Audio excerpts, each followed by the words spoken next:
Good afternoon. This is Thatcher here, and we are going to do the biggest project I think I've done so far. In between episodes, I did a little bit of a tree farm because I needed some wood. It's not really that efficient, get lots of wood, but there it is. For the start, I want to make an automatic tree farm or a semi-automatic tree farm eventually, but I haven't done that just yet. Nothing's changed in here. I started moving some of my villagers that I'm just kind of trashing over to where the mob farm is because I'm making a iron farm as well. I kind of built it off camera again, but that's alright because this is the project that we want on camera. I think I'm gonna make a gold farm, so I'm gonna get some stuff together and we will start this build. Alright guys, here we are coming up to the top of the nether, and this weekend I have a full inventory. I busted through the top of the nether, and really all this is a couple of mine carts on activator rails, and you can just come up here and click and jump, and there you go. There's tons of tutorials on that. I have two nether portals up here. I was trying to link somewhere else and it failed miserably. That's where that one goes. This one just goes back to the base, and I'm thinking right around this area here I am going to be building the gold farm. So I've already brought a load of stuff up here. I think I'm going to be doing it in white concrete because I really like the textures. But I don't have enough of it yet, but I really wanted to get this started, and at least I can get a manual farm going possibly today, so that way I can get rid of all of my XP issues. I have 31 levels right now, but I haven't enchanted anything, but I think I'm going to do a little bit of a time-lapse video. I'm going to try something new, and hopefully it will work out for us.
Alright guys, so now you've just seen my little time-lapse video, and I had a whole lot of fun doing that.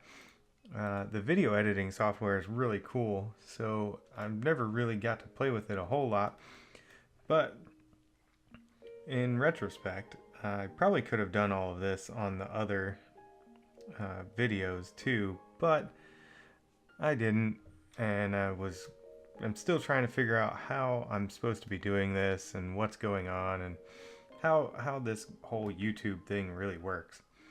But I don't have a way in, so I gotta break my glass here to get in, and it's not all the way finished. We still need to get a couple name tag zombie pigmen in the corners here, some iron golems, which I ran out of iron, like all the way. I used every little bit of iron that I had.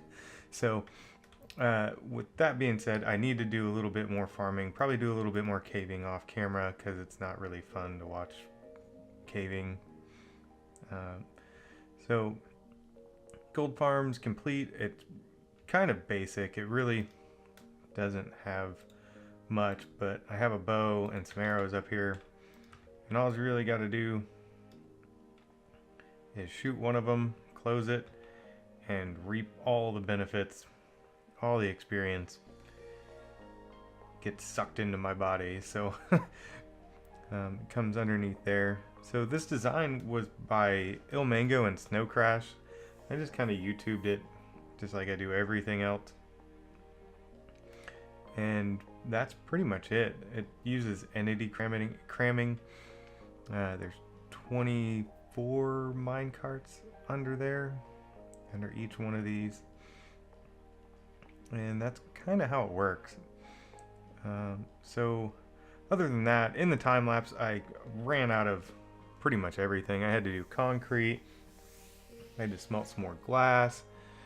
I finished the iron farm because it's kind of really tedious to get all of those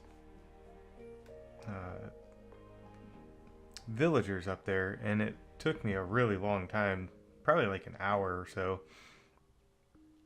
to get all 20 of them up there.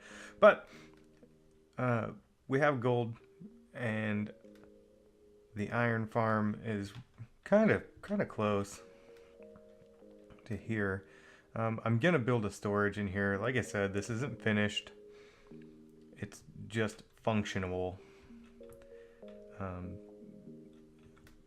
Pretty much just so I can get some gold and some zombie flesh for trading, so I don't run out of anything. I think I really need to work on the design of this place, so I'm probably gonna take some time within the next few days, because building that gold farm took probably 3 or 4 days. Also, on another note, this is not a slime chunk. Slimes have not been spawning in there. I looked it up on Mine Atlas, and it's the chunk right next to it, so I have to dig out a whole nother chunk because I didn't do it to begin with. So that's another thing I've got to do. I made this for the concrete because you have to make the concrete dust, and then you put it next to water and it becomes concrete, and you have to bind it. But other than that, everything else in here is still relatively the same, but I'm having a really good time doing all of this videos and learning a couple other things and figuring out how it works. But if you guys are enjoying everything, please like and do all that other fun stuff. I don't really ask for it, I guess. I've never really asked for it. But if you do like it, please give it a thumbs up, and we'll see you next time.